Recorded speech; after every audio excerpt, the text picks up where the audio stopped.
Like the Goonies did back in 1985, the Toronto Blue Jays never say die as they come back to stun the Houston Astros. This is MLB Game Night. When that final out is made, you know it's time for Locked On MLB Game Night. All the post-game reactions to every game across the league, every single night, with insights only the hosts at Locked On can provide. Prepare to experience game day reactions like never before. Only on Locked On MLB Game Night. Your team every day. And welcome into MLB Game Night, every game, every night. I am one of your hosts, J.D. Hafron, host of Locked On Cardinals. Joining me tonight, my man, Jon Frisch, one half of Locked On Angels. Also a guy who says his favorite Batman movie is the George Clooney Batman and Robin film. Say it ain't so, John. Come on. You love him. You love Clooney. It's the Batman nipples. That's what it is. It's the bat nips. The bat nips did it for you. I get it. Coming up on today's show, the Mets slide continues. The Tigers give the Yankees a whooping, and the Cubs look to rebound against the Braves. Today's show is brought to you by Game Time. Download the Game Time app, create an account, use code LOCKEDONMLB for $20 off your first purchase. All right, let's get into it. We go to Canada, Toronto, hosting the Houston Astros. Astros come into this series with a 2-game lead in the AL West. Blue Jays up 2 in the AL East. Toronto got some bad news, though. Lost one of their best bats on Tuesday when Bo Bichette was placed on the IL due to a left knee sprain. Now, there's no timetable on his return, but this is a major blow to their lineup due to the fact that he was a monster. Hitting 311, 18 home runs, 94 RBI so far this season.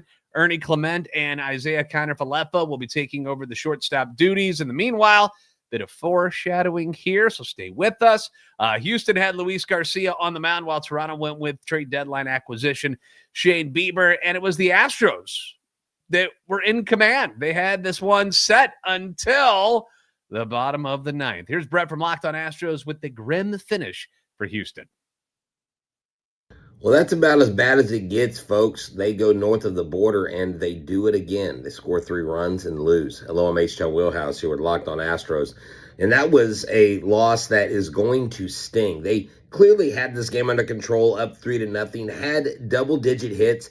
Yordan Alvarez had 3 opposite field hits. And, look, nothing to show for it. 12 hits, great. 3 runs, not great. When this team can't score 4 runs or more, they're very bad at baseball. And base running mistakes, throwing errors, just a complete meltdown. Would you call it that?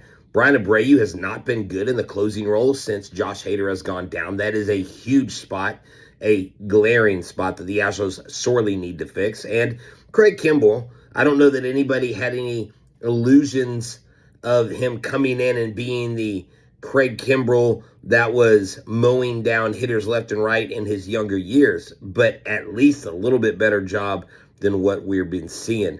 Not throwing a lot of strikes, throwing a lot of balls.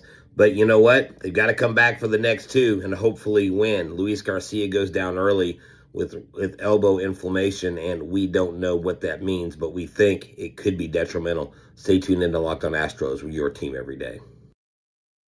Yeah, he mentioned how rough it's been for Abreu in his last 4 appearances. He's given up 8 earned runs on 10 hits in just 3 2/3 innings. So, and he was amazing in August until the very last game of August, and things have just fallen apart here in those last 4 games. For Toronto, it was Isaiah Kiner-Falefa, IKF, for those who know, with the 2-run single in the 9th inning tied up. Then in the 10th, the winning run scored on a ground ball by Tyler Heineman.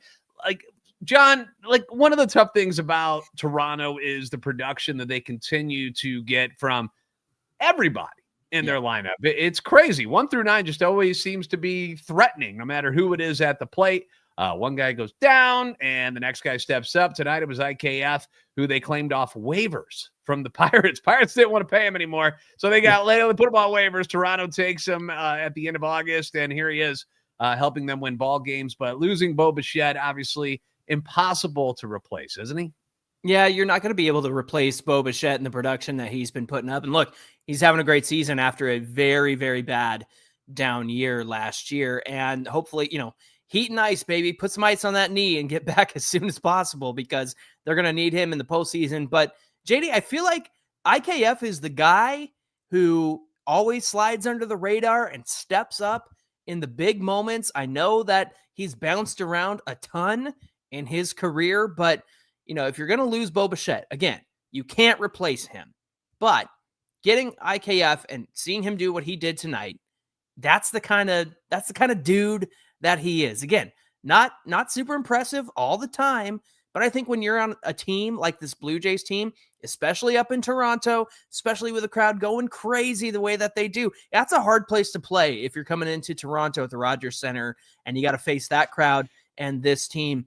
I think he's exactly the right guy at the right time. And you know what? If he's good for a month or two, and especially going into the postseason while you wait for Bo Bichette to get back, I think that they've got the right guy in Isaiah Kiner-Falefa. Got a comment here. Great name, by the way. Courtesy Flush is the name of the guy who put a comment in there.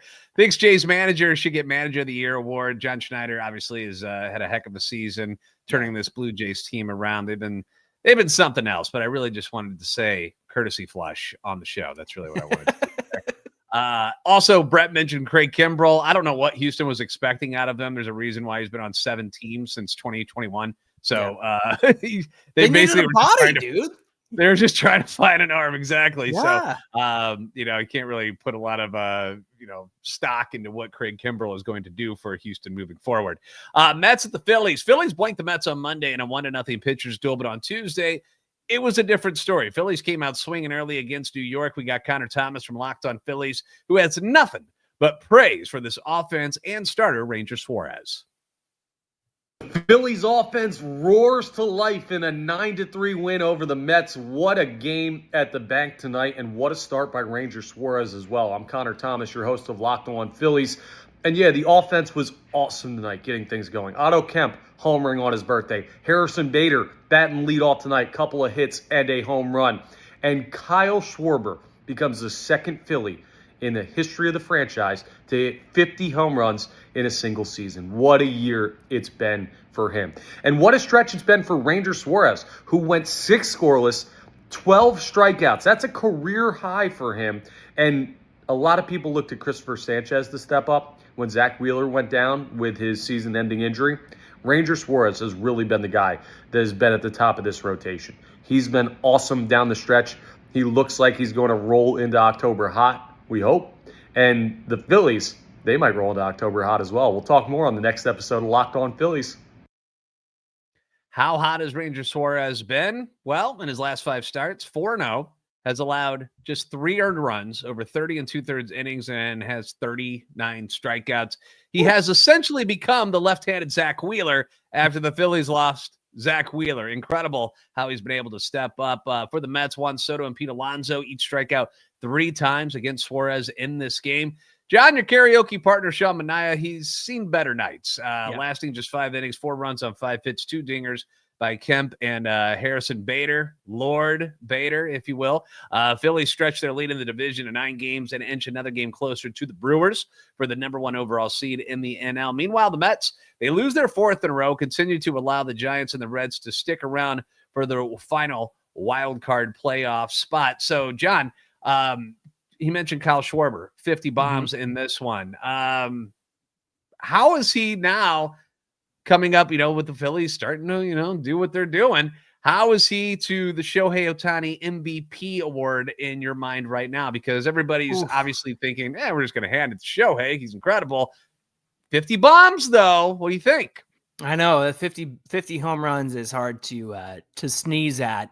I still say it's Shohei's to lose. I know the Dodgers, they've won their last 2 against the Rockies, of course. We'll talk about that later on. And they've hit a bit of a skid.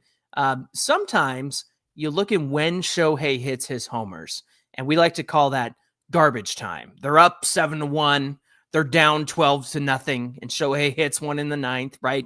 And so I think if you really want to compare these two, you've got to drill down and look at which home runs have been more valuable. Again, most valuable player, who's more valuable to their team at the end of the season. And so, again, it's always Shohei's to lose, but Kyle Schwarber is certainly making a case for himself, especially when he's coming up clutch the way that he has been all season long. Mm-hmm. Yeah, the Schwarbarian, as he's called from some people. I'm curious what he's going to get paid this offseason, because Kyle Schwarber's free agent. There's going to be some teams that are like, bro, we're going to need that bat. We're going to need it big time. So I wonder what he's going to get and what it's going to cost Philly to try to keep him. Coming up, the Tigers' offense was roaring in New York. We'll talk about it next on MLB Game Night.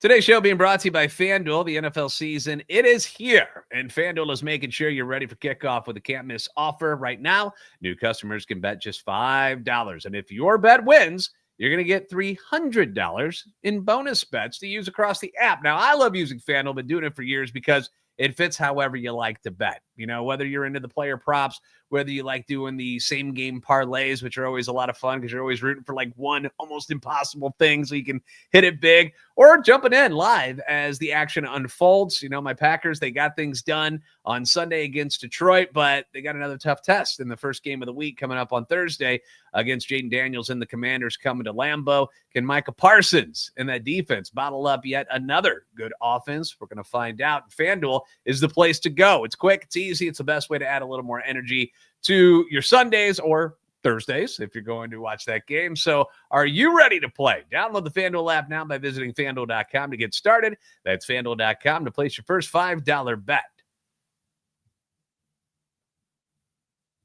Today's show also being brought to you by Nutrafol. Now, you've probably seen a million ads for hair growth products and thought, yeah, sure, like that actually works. There are so many products out there on the markets now, and it's hard to know which ones are actually going to do anything for you, and that's why you should give Nutrafol a closer work. It is the #1 dermatologist recommended hair growth supplement brand, and it's trusted by over 1.5 million people. And it's not just hype, you guys. This is a supplement that is clinically tested that targets the root causes of thinning and shedding with a proactive approach. Nutrafol is simple to add to your day. All you do, take 4 little pills with a meal, no prescription needed, and you can feel good about it knowing that Nutrafol is NSF certified and backed by peer-reviewed studies. See thicker, stronger hair with less shedding, and you see it in just, 3 to 6 months with Nutrafol. And for a limited time, Nutrafol is offering Locked On MLB listeners $10 off your first month subscription and free shipping when you go to Nutrafol.com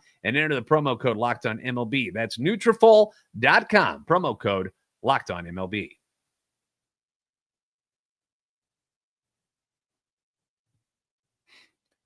Time to take it to the Bronx. Tigers visiting the Yankees. Yankees, they begin a 3-game homestand, or not homestand, but a game set tonight at Yankee Stadium. The Tigers still sit atop that AL Central, while the Yankees are behind the Blue Jays for first in the AL East, while holding that top wild card spot in the American League. Things got out of hand late in this game for the Yankees, and while he was watching the scoreboard for the Blue Jays Astros game, Brian of Locked On Yankees shares his disappointment in this 12-2 loss to the Tigers. 9 runs in the 7th inning. 9, count 'em 9. I'm Brian McKeon from Locked On Yankees, and the New York Yankees dropped game 1 of their series 12-2 to the Detroit Tigers while giving up 9 runs in the 7th inning. Absolutely devastating. The way I would look at this game, piece of loose leaf, toss it in the bin. A loss is a loss. A 1-0 loss counts in the standings the exact same way that this 12-2 loss counts. It's a little more hurtful because you saw the Toronto Blue Jays losing 3-0 in this game, so you thought, okay, you're going to be even after this game still. And the Blue Jays come back, win the game 4-3, so they gained a game on you. It does happen. It's a loss, not the end of the world. You get Carlos Rodon going tomorrow, who's been your absolute stopgap, followed by Cam Schlittler, who's been awesome. Yankees have the advantage in pitching the rest of this series and can still come away with it positive. It's only 1 loss. How many times did they score in that inning, John? 9 times. That's right. 9 times. If you know, you know. Ferris Bueller's Day Off. 9-run inning began when Fernando Cruz came in to relieve Yankees starter Will Warren in that 7th. Gave up 2 hits, 3 walks, didn't record an out, left with the bases loaded. Then it was Leiter Jr. coming in. RBI single. RBI hit by pitch. RBI walk. Wild pitch. It just kept going and going. It was bad. Let's just be honest. It was bad. Yankees fans don't want to relive it. Tigers fans enjoying it, though, as they get a W over the Yankees in New York. All right, Brewers at the Rangers. Brewers, they're kind of coasting right now, John. The going into the end of the season, they're just trying to stay healthy, not screw things up. They're going to make the playoffs. They're probably going to be the number 1 seed. But the Rangers got a lot to play for. They continue to try and chase down the Mariners and the Astros in the division and in the wild card. So they need every win they can get. We got Chuck from Locked On Brewers with us, who thinks the Brewers, they might have worn down one of their big-time relievers and are paying the price for it. Brewers are using way too much of Aaron Ashby as of late. Already taxed bullpen, but I feel like they're going to him way too many times. That's not the reason why they lost.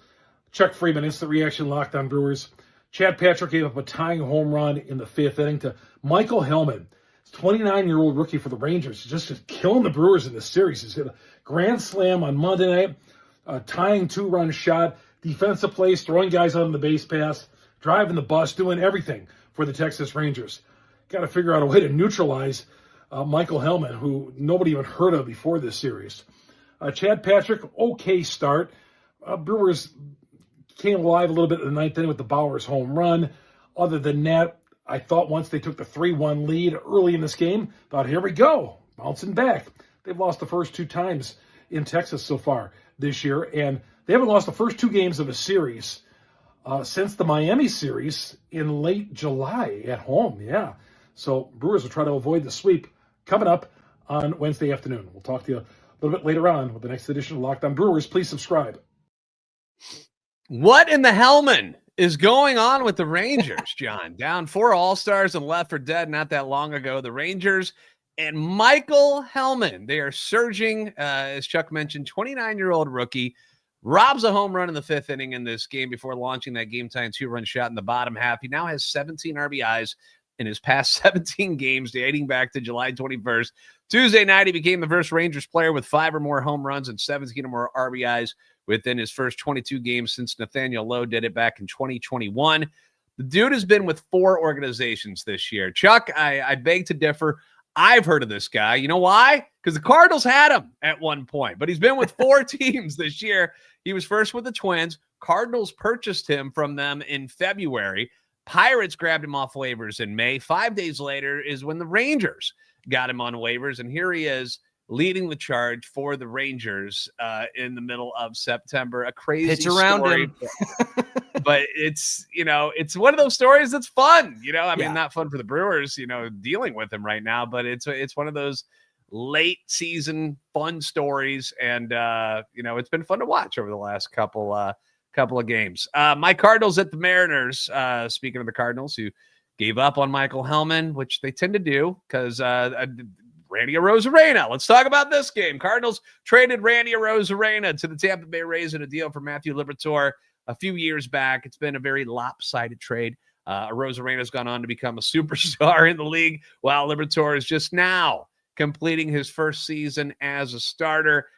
They clashed in Seattle on Tuesday night, and this round went to Arizona and Arozarena in a big way. But it wasn't just Randy that led Seattle into this victory. We got Tight End Gonzalez from Locked On Mariners with some love for the bullpen, who helped save the day. Grit one out thanks in large part to the bullpen. This is Tight End Gonzalez, host of the Locked On Mariners podcast here. The Mariners have won their 4th game in a row. They are 2-0 to start this homestand with a 5-3 victory over the St. Louis Cardinals. On the offensive side of things, Randy Arozarena drives in 4. Josh Naylor hits an absolute nuke. But the story in this one for the M's, it's the bullpen. George Kirby was bad tonight. He only goes 4 innings in this one and was frankly very lucky to only give up 3 runs over the course of those 4 innings. Therefore, that tasked this bullpen, which, as we all know, has been pretty shaky over the course of this year, with covering 5 innings with just a 2-run lead. They were absolutely nails tonight. Caleb Ferguson had arguably his best outing since joining the Mariners.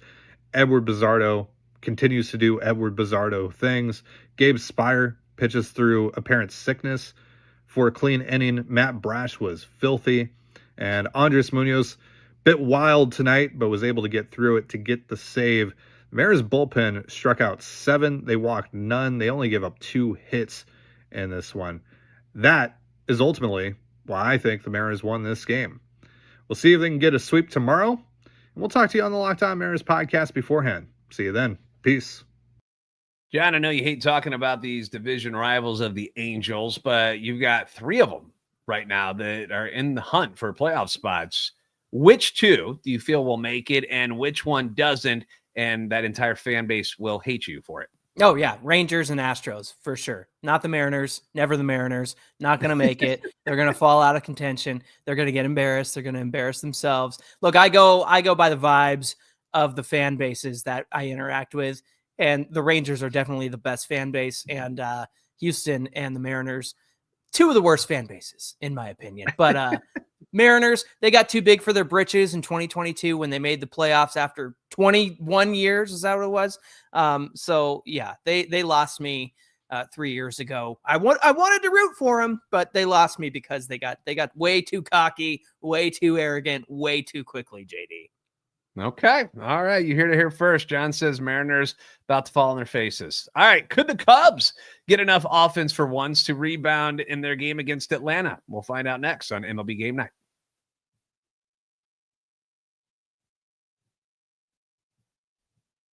Today's show is brought to you by Game Time. Now, we all love watching baseball live. That's why we're doing a baseball show, and you're listening to a baseball show. But getting tickets to see your favorite teams play, sometimes that can be really, really tough. You deal with queues and login screens and surprise fees. They're asking you if you're a human and all of this nonsense, and it just kind of takes the fun out of purchasing those tickets. And that's why I use Game Time. It's the app that gives the advantage back to the fans.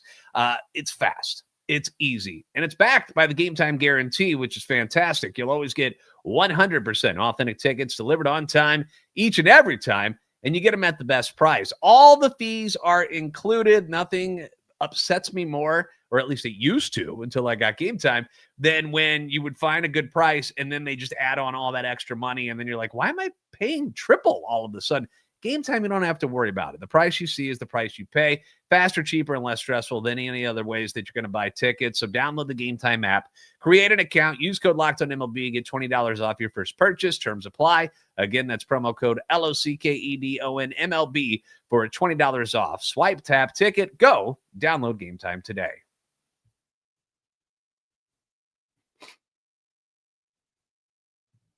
All right, Atlanta hosting the Cubs.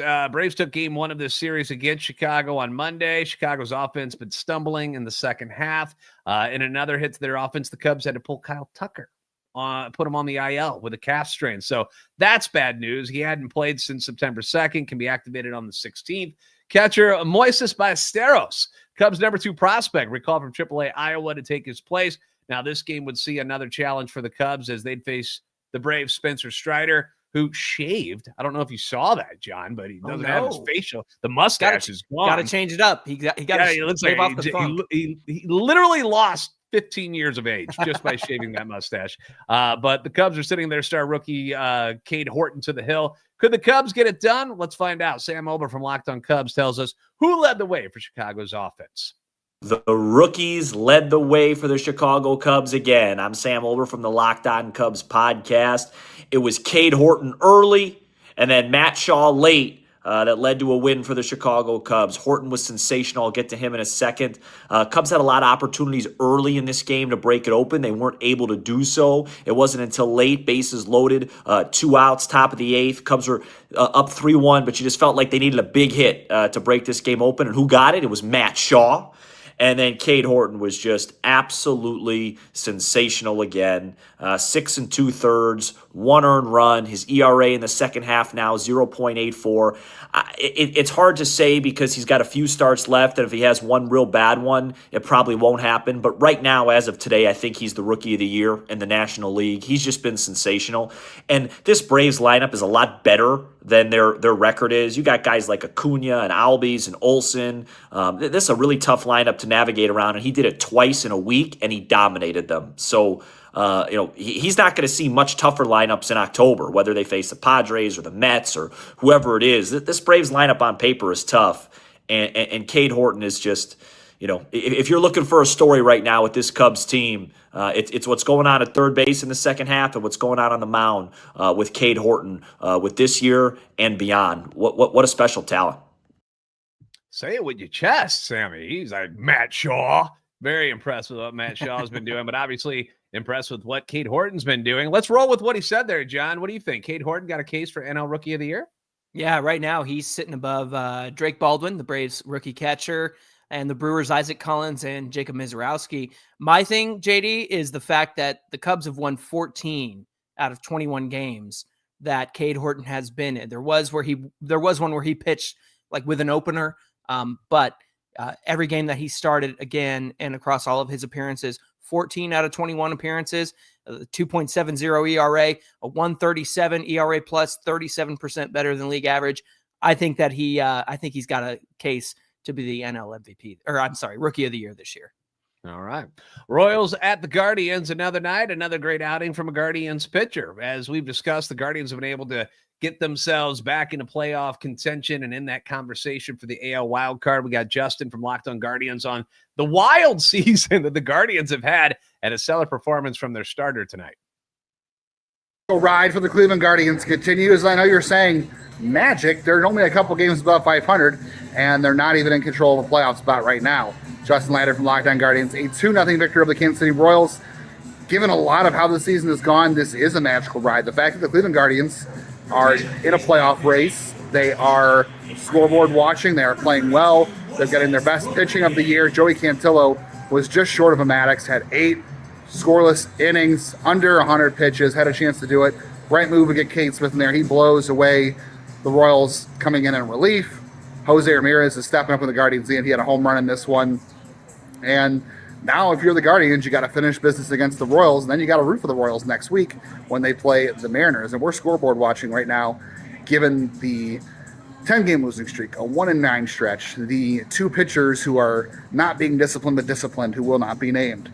All that to say is this run could be way worse. I will take the fact the Guardians are scoreboard watching, playing fun baseball here in the end of September and have a chance to do something. So tune into Locked On Guardians for much, much more.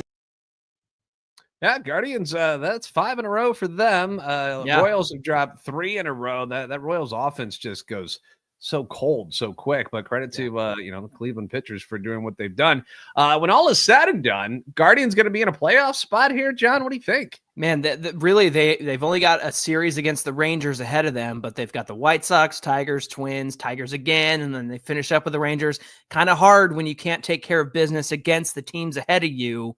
So they like Justin said, they're going to be scoreboard watching a whole bunch as this season wraps up. Reds were in San Diego. They're hanging around in the wild card chase. Padres firmly in that NL wild card, and just a game behind the Dodgers coming into action tonight. Michael King returned from the IL to take the ball for the Padres. Has spent a lot of the season on the IL.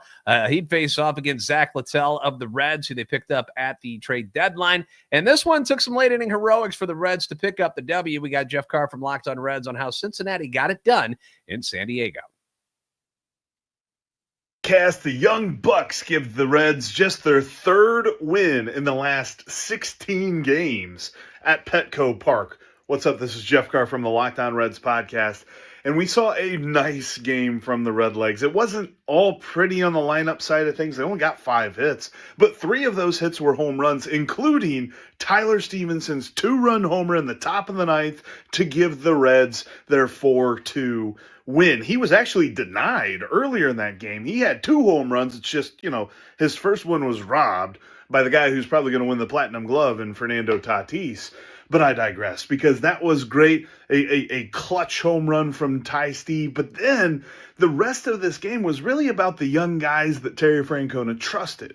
He started Sal Stewart at first base and hit him second in the lineup. His first at-bat of the game crushes a solo home run. And then in the 7th inning, he pitches Zach Maxwell. And in the 8th inning, he pitches Connor Phillips. Both of them pitch a clean, scoreless inning. Connor Phillips did have a walk in the 8th inning. But absolutely fantastic performances by them. Those are the types of performances you need to see. Even while the Reds are still in this thing, they're only 3 games out of the wild card. Get these guys some chances, see what they can do. They lead the Reds to a win. Got a chance for the series dub, although they face Nick Pivetta tomorrow night. You can just tell the demeanor in Jeff, how up and down things are with him. It's the same way for the Reds. They're up, they're down. Last night, he's like, I think we're done. Yeah, I it's think we're over. out. And now he's walking around his office with a big smile on his face. So feeling good after that victory. He mentioned the Mets continue to slide. So Reds are now 3 back in that NL wild card. Diamondbacks at the Giants. Giants prove why the sentence, this is why you play all win 62, rings true in baseball. They took their second win in a row against the Diamondbacks, now sitting just 2 games behind the Mets for the 3rd NL wild card spot. Willie Adames smacks his 28th dinger of the year, 3-run shot in the first inning. Rob Ray got the win against his former team, moves to 11-6 on the year. In Chicago, White Sox hosting the Rays. Tristan Gray hit the tie-breaking solo home run to put the Rays past the Sox 5-4 in the 7th inning. You had Lowe and Palacios all homering to help the Rays. Was it Lowe or Lau in this one that actually hit the home run, John? I know Palacios, they always confuse me in Tampa Bay with those, but those guys got the home runs to help the Rays to the win. Rays got back to 500 after dropping 3 in a row since that 7-game winning streak that got everybody all excited. We had the Rockies at the Dodgers. Dodgers flirted with some history in this one again, but it wasn't as much of a tease as the near no-no that took place against the Rockies last night. Emmett Sheehan was perfect through 5 innings before Kyle Karros, son of Dodger great Eric Karros, former Rookie of the Year, hit a single to lead off the 6th inning. Dodgers picked up the win, gained a 2-game cushion in the NL West because the Padres lost to Cincinnati. We don't get Paul Holden from the Locked on Rockies podcast very often, but he's here, and he's got good and bad news for Colorado from this one. The Rockies, for the first time in franchise history, took games into the 5th inning without having a hit, and they were able to break it up and avoid being no hit again by the Dodgers, but they were not able to avoid the loss. Paul Holden here from Locked on Rockies. The good news is Hunter Goodman hits his 30th home run of the season, the first Rocky to hit 30 home runs since 2019, as he continues to have one of the best, if not the best, season for a Rockies catcher, on the backdrop, of course, the fact that the Rockies are still, they haven't done it yet. They're still the worst team in baseball record-wise, still looking for those first 2 wins, or those 2 last wins to avoid that, as the National League West continues to beat up the Rockies. We'll be reacting to all Rockies baseball throughout the rest of the season right here on Locked on Rockies. Pirates were visiting the Orioles, and they were beginning their 3-game set. First game took extra innings to declare a winner, and this one also took a little bit of extra winning innings as well. John, what ended up happening in this game between the Pirates and the Orioles? Yeah, it was the world's most uneventful walk-off because Samuel Basalio got an RBI single, scored Gunnar Henderson from third to end it, but initially the pop-up deflected off Tommy Pham's glove and left. It was ruled a foul, but then they overturned it, and there you go, a 3-2 win for the Orioles, walking this one off on a weird play to end it all. It wasn't very exciting. They had to wait around before they could run out on the field and celebrate. All right. Well, we need some fireworks. How about you tell me what your Angels did against those Twins tonight? Yeah. How about 12 runs that all came with 2 outs for the Angels? They won this one 12-2. That's what the Angels did against the Twins last night. Last time that happened, April 14th, 1962, against Minnesota. So it's the Angels doing it again all these years later. Kyle Hendricks, JD's favorite player of all time, 7 innings pitched, 4 hits, 1 walk, 6 Ks on 80 pitches. Torrey Hunter was in the dugout for the Angels watching the 2 teams he's most remembered for. I say give him the job next year. I know Wash could come back next season, but I say give it to Torrey because they played a different brand of baseball in this one, JD. All right, Nationals in Miami to face the Marlins. It was another win for the Nationals, their 5th in a row against Miami. Nats' Josh Bell homered for the 4th time in 3 games, while Nationals starter Mitchell Parker goes 7 2/3. At one point, setting down 14 in a row from the 2nd inning onward. You know, for a while there, we were talking about, hey, Marlins, upstart, look at them go. And now things have kind of simmered down just a little bit as we get to the middle of September. Wrapping things up, we had the Red Sox at the A's the night after the Red Sox got an excellent shutout performance from their ace, Garrett Crochet, something that you would expect. They gave the ball to their 7th-ranked prospect, Connelly Early. Great name, by the way. Mm-hmm. Dustin May, they had to put him on the IL. He had some inflammation in his pitching, in his forearm again. So obviously he's had so many arm issues over the years. So that's something to keep an eye on. But Early got the nod instead and faced this mighty A's lineup that has been so good, and holy moly, did he have a great debut. Strikes out 11 in 5 shutout innings of work, matched a franchise record for strikeouts in a debut, tying Don Assi on July 26th of 1977. That's back when things were in black and white. That's back-to-back shutouts for the A's offense, who scored 30 runs in 3 games against your Angels, John. Yeah. So to shut them out in back-to-back games, pretty impressive by Boston, don't you think? Absolutely, yeah. And didn't even have to use a position player like the Angels did twice this weekend against the A's. Good grief. Didn't mean to bring it up. Sorry, buddy. All right, that'll wrap things up for MLB Game Night tonight. Thanks for joining us for this episode. Don't forget to like, share, and subscribe. We hope you guys will come back and visit us next time on MLB Game Night, every game, every night.